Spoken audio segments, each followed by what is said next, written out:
Coming to the Twin Cities in December, it's the 2026 World Junior Hockey Championship. Team USA has got back-to-back! Single game tickets are on sale now. Visit worldjuniorsmn26.com. 2, 1. Welcome to the JimBob Sports Jamboree with Vikings legend Chuck Foreman, Fox 9's Jim Rich. I'm Bob Sansevere. This show brought to you by TWS Remodeling, owned by Tyler Ganz, who is with us. He's going to give us an update. Now, you did something wonderful a few weeks ago. You offered people from Minnesota Rusco that had been basically left in the cold because they declared bankruptcy. A lot of them gave thousands, tens of thousands, and you said you would finish their job for, if they show you the contract, half of it. Just a quick little update. I mean, are you still hearing from these people?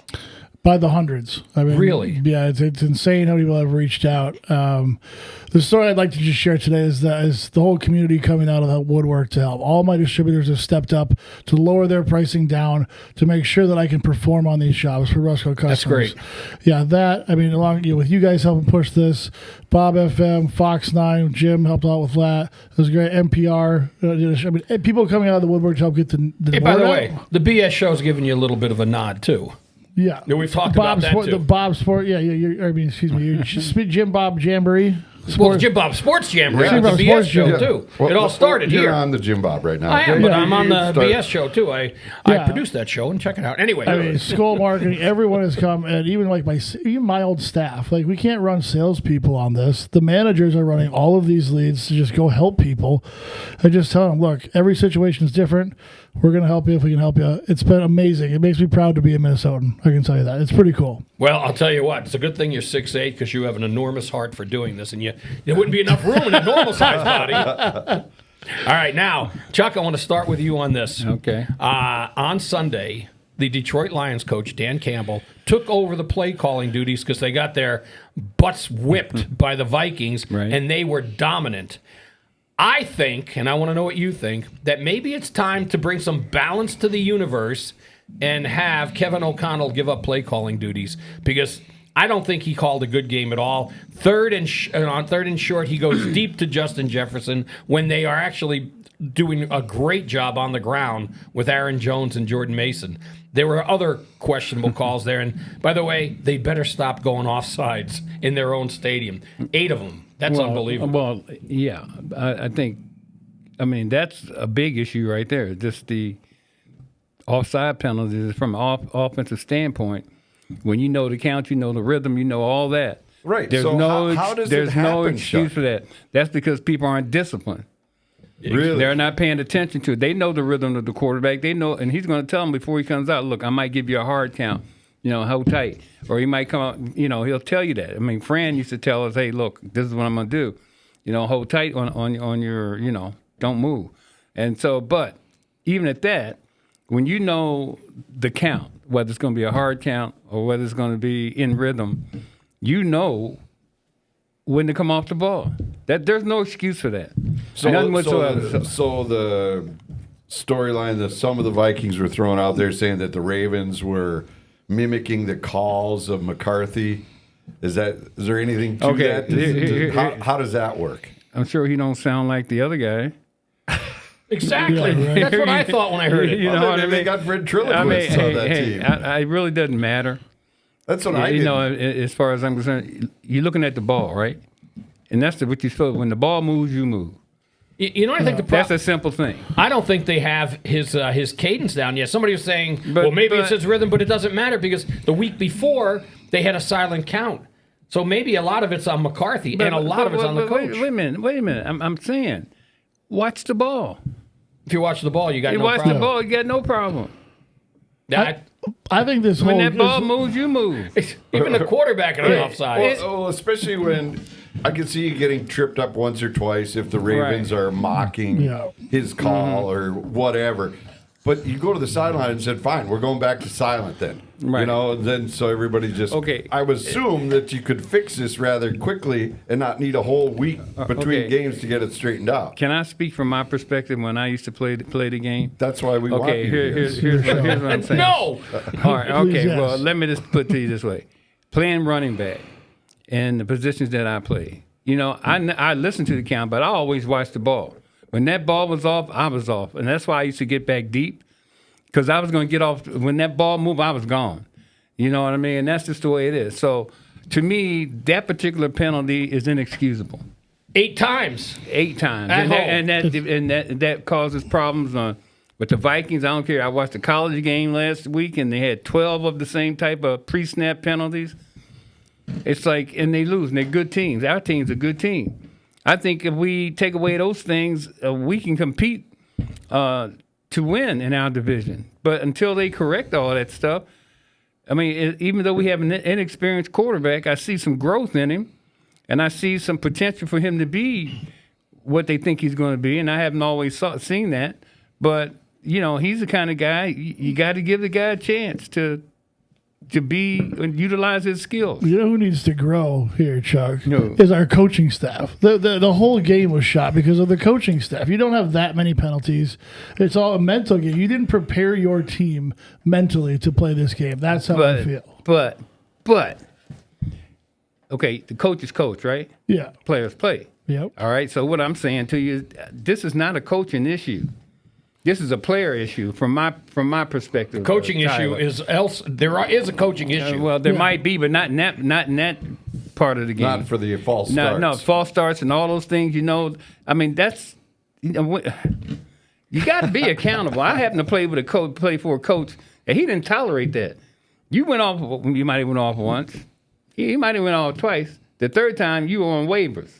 Yeah, that was it. That's the way it was. Oh, you can't discipline yourself like that. Oh, you getting off time. You making dumb mistakes. You don't. They were gone. Yeah. No, when you wake up, man. Next thing you know, you come into practice next morning. Dang, what happened? Where's? Oh man, he gone. But that, you know what I mean? There's and then if they go now, at least they go away with a big paycheck. But you gotta.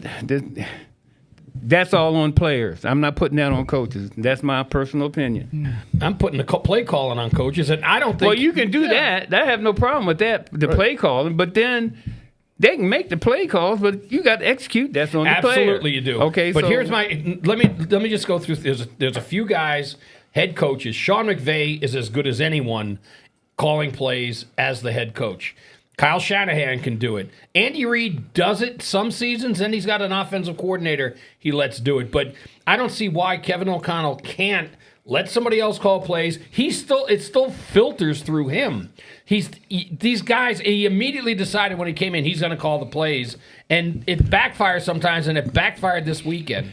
you can call the plays, right? Well, okay, wait a anybody minute. can call the plays, but you have to know what you're wait a calling. minute. Hold up. You can call the play. The guy got to execute the play. When you The got, players. When No, when your running game is going the way it was, you don't throw deep on a third down play. I'm not debating that. All right. I'm just saying that, the coaches call the play, you execute. Yeah. You do what you got to do.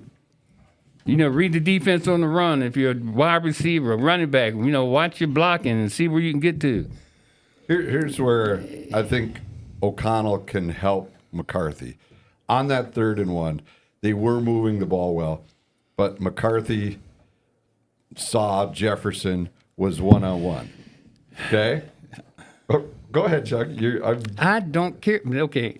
He can be in one-on-one with 3rd and 1, right? It was 3rd and Get 1. the doggone 1 yard and go Start take over. the other 4. Yes. Start over. Okay. That's like, So okay, if like Bud would have send a play and hey friend, go 3rd and 1, do this down there, and Fran would say, no, we ain't doing that crazy stuff. We'll give it to hey Chuck. we're gonna give it to you. Go get that 1 yard. Yeah. That's when the quarterback's in charge of the game. Yeah. McCarthy didn't change the call. That's what O'Connell sent in, and then he was going to go for it on 4th and 1 if they didn't get it. But my theory is to help J.J. McCarthy in easier situations, get the 3rd and 1, get it on the ground, get some momentum going. Exactly. Let the kid kind of learn about it. I mean, if you have a veteran quarterback and you see Justin Jefferson one-on-one and he has single coverage, 1,000% you throw the ball He has towards gone. Justin Jefferson. What though, Jim? I don't know if I agree with that though. Okay. You know, I mean, 3rd and 1, get the daggone 1 and go back, and you got 4 more downs to do what you got to do to damage. You know what? He's going from Coach of the Year to Coach of the Jeer.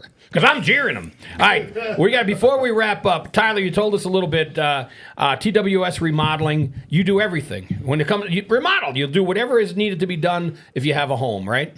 Well, we do roofing, siding, windows, kitchens, bathrooms, and decks. Are the 5-6 trades I think. Oh, that's it. So pretty much anything. Can you build a house from the ground up? It sounds like too. I can, but that's not our business. No, I get it. So you do the work afterward that it's done, that's right. And you'll do that for people that were with Minnesota Rust Gold. You do it for anyone, but the way to find out, you got to reach out. Let people know the website and also the numbers to call. Yeah, really right now we're trying to push everyone through the website. There has been an extremely high call volume. So our phones are ringing off the hook. If you want to get immediate service, TWSremodeling.com. Fill out the contact form. And it's only I don't want you to call me. It's just I want people to get fast service. It's like when you call the airlines, they put you on hold, and they call you back. That's what it's easier for us to do, right? We're going to call you, schedule you out there as fast as Yeah, he's not going to forget about him. And if you want the number, it's 555-555-5555. That's his direct line. I love on every TV show, it's 555 because that's the Hollywood thing. All right, we're going to take a quick break. The JimBob Sports Jamboree. We'll be right back. We are back with more of the JimBob Sports Jamboree. Vikings legend Chuck Foreman, Fox 9's Jim Rich, TWS Remodeling's Tyler Ganz, the owner. I'm Bob Sansevere. And Jim? Yes. You know, some people got a racket. Other people need a racket. And where would you go if you need a racket? Whether you have a racket or need a racket, you go to Michael Lynn's Tennis and Pickleball Shop in St. Louis Park, Miracle Mile Shopping Center. Fantastic. It is the Upper Midwest's premier store. Now you hear that and you go like, okay. You're like, all right, that's just a pitch. It is legit. They've got everything there. The biggest inventory of 5 state regions. There's college teams. There's high school teams that come there and outfit their squads there because they can't get the service they get there anywhere else. So it's a great way to do it. Don't buy online because you never know what you're going to get, and then the hassle of returning it. No, bring it to Michael Lynn's. Bring your game to Michael Lynn's. Talk to their staff. They'll set you up with a paddle, with a racket. You go out, try it. See if you enjoy it. See if it works. If it's right for you. If it's not, bring it back. No problem. No questions asked. So, Michael Lynn's Tennis Shop. Google it. You can find it there, or just swing by the store. You'll enjoy your time. Yeah, there. just right off 100 Miracle Mile. I used to go by that every day when I lived in Uptown. I know. You should move back. They miss you there. Yeah, I'm sure they do. All right. Now, I want to ask, Chuck, I'll start with you again. Okay. J.J. McCarthy, there are some issues there. And one of them is he's got to understand touch. I mean, he had J.J. Judson Jefferson wide open on the sideline. And how far above his head was that thing? Yeah, Might as well have been 15 feet. It was too high, and JJ's got some leap. That comes with practice. Time. And timing and extra hard work at practice or even after practice is over. You got to put that work in. Yep. You know, and that's how you get that timing. That's how you get that touch. You know, Fran Tarkenton didn't have the strongest arm, as we all know, but he had touch. You know, he had timing. He knew when to let the ball go and what the velocity should be on the ball. You know, those are the kind of things that, you know, JJ, he's just, when he was at Michigan, he didn't throw that much. No. But here now, at this level, that part of the game he's got to tighten up. And the only way he's going to tighten that up is put that extra work in. You know what, though? I saw that somebody listed the first 4 games for the guys from last year's draft. Right. Caleb Williams, Drake May, Nix, and I think Penix were all on that list. His numbers are better than most of them and comparable in terms of touchdowns versus interceptions and yardage. Right. So, I mean, he's on. It's not like he's careening into a bad course, course. But the thing with him is that the mistakes that are being made during the course of the game is dictating the outcome of the game, not him. Well, I mean, of course, he had a couple of interceptions, but I'm just saying, but that's pressure. No, he might be in his second year, but he's only played, let's say 7 games, right? Yeah, right. With this mainly. So he's still a rookie.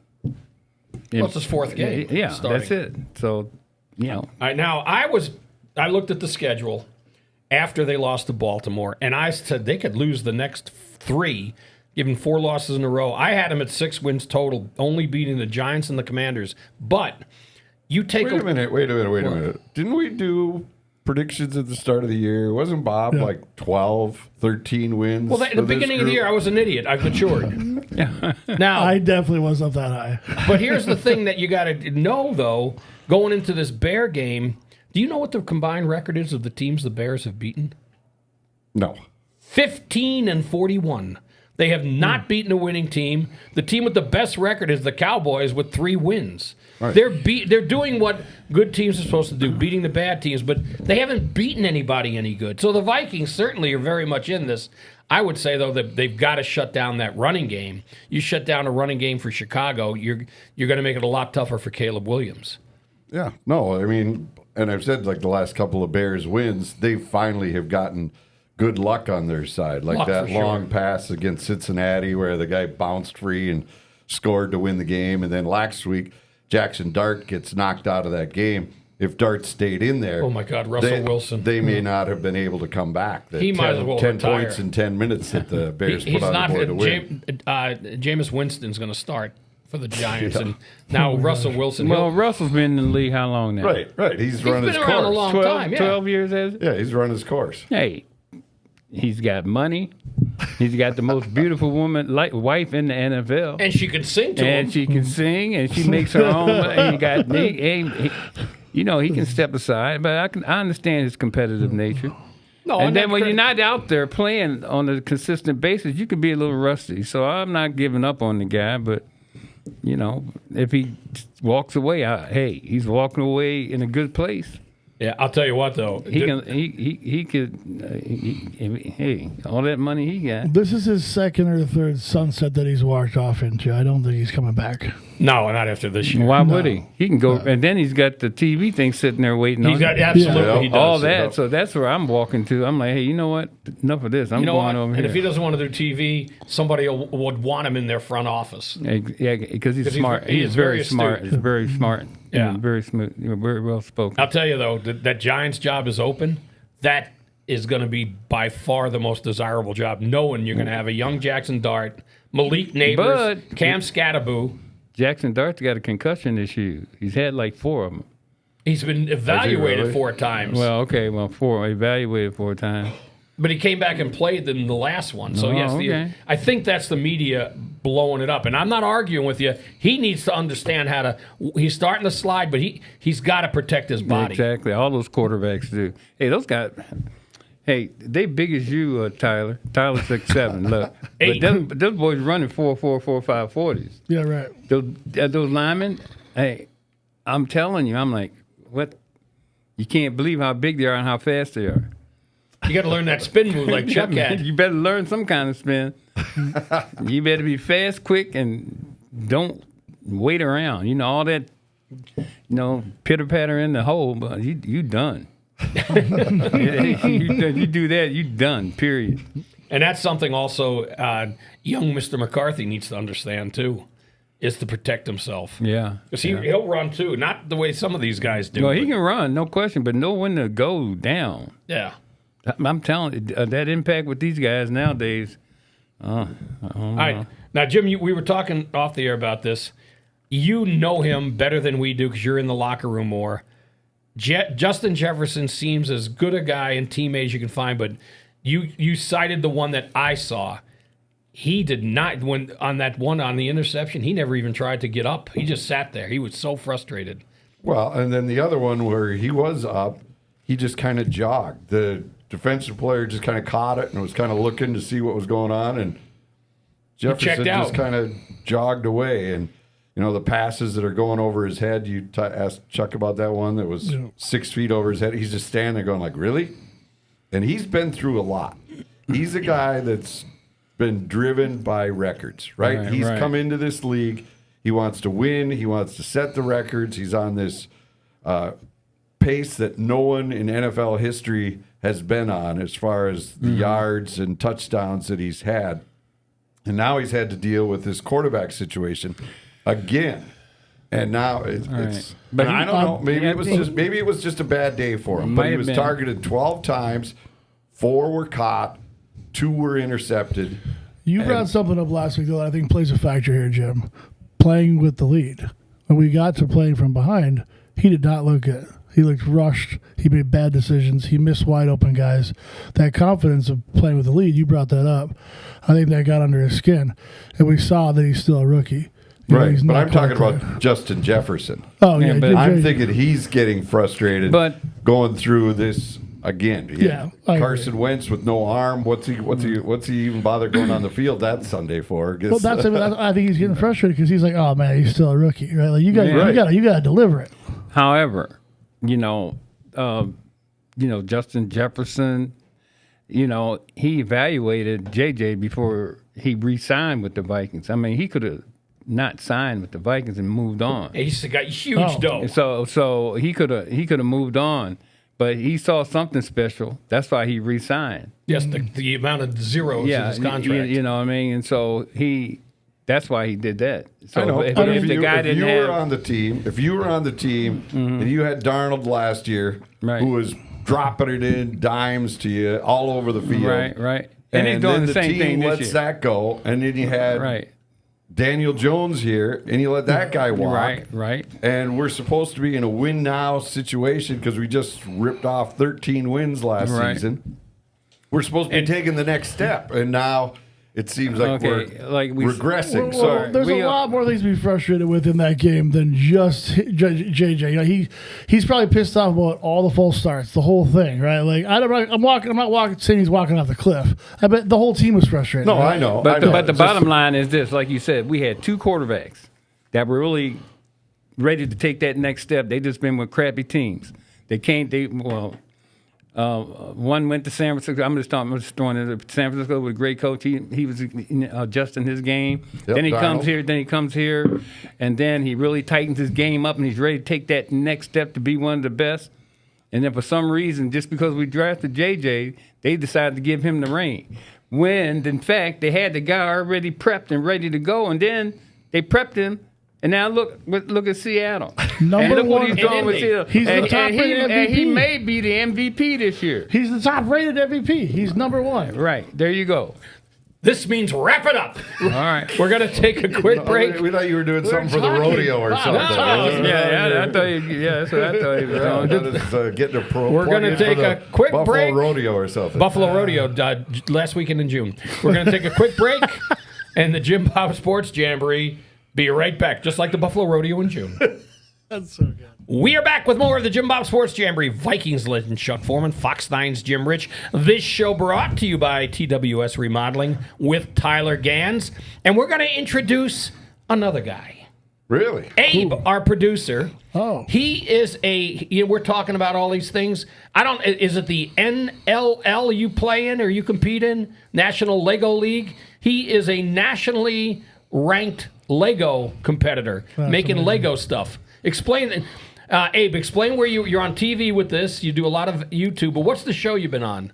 I can't speak too much into it because my season hasn't appeared. But I was on the most recent season of Lego Masters. This season was hosted by the iconic Nick Cannon. So it was a great opportunity to meet Nick Cannon. Well, and I love the fact you'd mentioned you needed a helper. So you enlisted your wife, who has never helped you do Lego before, right? Yep, she has never touched a Lego brick before. She was really in over her head, and it was a good first year of marriage. How'd that go? That's great. Let's bring her on national television. Will there be a year 2? I hope so. All right, so now I know you can't talk about what you did on the show, but what is your proudest moment? And you started building Legos like at 3 or 4, right? Yep. You got your first one? I hope so. Most people do. Well, I mean, he might have taken it up in his 20s. But what's the biggest and the best thing you've done? And how the Legos now are tiny, right? It's not like the big blocky ones anymore. Yeah, very small, very detailed. So what have you made? Dinosaurs, rocket ships, houses? A lot of Star Wars stuff, sci-fi stuff. I've made some sports stuff, which is cool. Made some stadiums, some soccer stadiums. Oh, you're a soccer guy, yeah. You told me I am that. a soccer guy, yeah. So Really? So what have you won? What have you gotten award? What was it that got you on this show? You had to show them some stuff. probably my YouTube channel. I've got like over 14,000 subscribers, so I think they noticed that. Jeez, we're gonna get some of his Lego stuff on our So channel. you're pumping us to your viewers. But yeah, they definitely noticed the channel. They liked what I built. 14,000 Lego for Legos to watch you build them. Yeah. So you do the time release thing, right? Time lapses, yeah. Oh, time lapse. There's a huge community of people that eat that stuff up. It's kind of crazy. Now, how long would it take to do a life size of Tyler? I mean, that's a lot of Legos at That's a lot 6'8". of Lego. Probably a couple weeks for sure. Yeah. Oh, you can't whip one out in a day or so. I'd have to buy some stuff. I don't own all the bricks. Hey, Tyler. Yeah, that looked good at the right big in front man. of the TWS, right out in front of the highway. I bet you can Lego motorize it too, Yeah, right? we could. Him waving. You know what? Yeah. Now, Come Tyler, on in. Tyler, I've given you an idea or two in the past. Yeah. You should hire Abe to make you something for TWS Remodeling. I'm in. Like a porch or 100%. something, or a deck Yeah. or something. A house, something. We could have miniature sized models of kitchens, bathrooms. That's what decks. I'm saying. Yeah, throw some windows in there, do a little roof, some siding. Hey, I got to mention one thing. Don't forget the $25,000 drawing is coming up the week of Thanksgiving. So we're excited to draw that and get that out. It's going to be really fun to give away. How many people have signed up for it so far? Thousands. Yeah. I believe it. Tell you better tell everybody calling in now from Minnesota Rusco and the other people who are excited to be working with you. Sign up. They all know you're for it, right? No. The sign up's over. I can't do that. People will be pissed. It's over. Yeah, it Well, was give done. it away another 25 or 30. Bob, stop it now. You're the one. You're the one that gave me the 50% off idea, right? You already cost me a ton of money. Exactly. I'm So, sorry. Chuck, you swinging back to the Vikings. Right. Do they need to run the ball more? Definitely. Do you see that as a concern? Where are you on this? Because a lot of people are saying this is, you got two backs. This is what we rebuilt the Right. offensive line for. This is why we went out and got Mason. Is that what this team needs to do? I think any team should be run dominant, not only for the clock factor, but the fact that I think with the offensive linemen, they take a lot of pride in that run game. And I think once you establish that run game, their whole performance is a lot different. I mean, they play better. It seems like they get a little bit more self-confident or ego. Right. They just seem to play better. I know when I played my offensive line, the better we went on the ground, the better we played overall.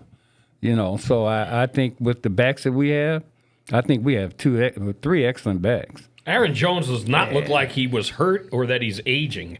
But look, that guy can play. So they better keep him around for his leadership and every darn thing else. But That's a big the part. other guys that they can bring it too. So why they aren't sticking? Well, before I can understand with the injuries we've had. Right. But now that they're back, they need to just I'll tell you why. concentrate on that run game. Because you have a stubborn coach who feels he has to run his offense, and it doesn't matter what else is going on. He wants to throw deep. He wants to, and also Jackson Dart, I think, might have in the games he's played the longest passes, not completed, but thrown of quarterbacks. He just wants to go downfield. Not Dart, the coach. He wants to throw deep. These other teams aren't throwing as deep as he is. Who are you talking about? O'Connell? He just wants to go deep. That's his game. Go deep. I think he's authorized JJ to throw deep when it's one-on-one coverage and just throw it, because a lot of that time it was one-on-one. They just chucked it like that 3rd and 1. Right? Like, I don't know. I think we're seeing some fault. We're seeing some faults in KOC. I totally agree with you. We should let someone else call the plays. If he has someone. Yeah, Wade Phillips has just been his basically I'd go to the quarterback. puppet. The quarterback's right? coach. I mean, he just tells McCown. Wade Phillips what we're doing. Yeah. I mean, Wade Wouldn't work. takes care of the paperwork and goes, okay, here we go. It's ready to go. Hey, wait a minute. Tom Moore's still around, isn't he? He's like 85. Yeah. Hey, did it for Peyton Manning. Yeah. He was a former. Was he the coordinator here for a little while? He was on the Vikings offensive. Yeah, I staff. think he was the Yeah, he was offensive here for a while. coordinator. Yep. Bring back Tom Moore. He's helping, I think, Tampa Bay now. He's still helping teams. Well, I'm sure. Yeah. No, once it's in you, right, Chuck? I mean, right. once you're football. Well, Tom Moore, he's been He's been around forever. Like and so his resume speaks for itself with the success that he's had and all the different teams he's helped. So, but something has to be done, I think, because I think there's so much going on when you're a head coach. You really, I mean, it takes, like I mentioned before, McVay. What impressed me about McVay, and I haven't been impressed by O'Connell, when he lost Puka Nacua several weeks ago, completely changed his offense, went with 3 tight ends, and was throwing to them. Yep. He adapts to what he's dealing with. I don't think O'Connell adapts. He just wants to run his offense. It's like Denny. Denny felt they were all plug-ins, and they run the offense the way he wanted to. But Denny, I think, overall, had a better sense of he did eventually begrudgingly make changes. This guy hasn't yet. So I've got a lot of feedback when we get negative after losses. Let's remember there was 3 turnovers. 2 of them went for 14 points. We take those away, we win that game. Right? Like it's one game. You we played do terrible. that. You take them away. Yes, let's not count the turnovers. Well, I'm just saying, like if we clean up our act level, we don't have 8 penalties. We're going to be all right. All right, now we need to. Jim, you talked to the new Twins manager. Yep, Derek Shelton. Sounds like a good guy. So he is a very charismatic guy. He's brought back LaTroy Hawkins, going to be his bullpen coach. He was the guy that kind of ran the show for Rocco when he was here before he got plucked by Pittsburgh. He was in a no-win situation in Pittsburgh, a lot like maybe he's walking into here. But I think he's going to really get the most out of these players and understand what their skill set is. Whatever players the poll has. Right, whatever you're left with. Let's just hope that Pablo Lopez and Joe Ryan are still here. We're going to hear that in a moment. Take a quick break. The JimBob Sports Jamboree. Be right back. The 2026 World Junior Hockey Championship is coming to Minnesota in December. Skips around here, check, throws it in front. Perot scores! Don't miss the NHL's future superstars in your backyard. Walks to the middle and shot and scores! A shot stopped by Splukinski. Stevens in, he scores! Team USA has gone back-to-back! Single game tickets are on sale now. Visit WorldJuniorsMN26.com.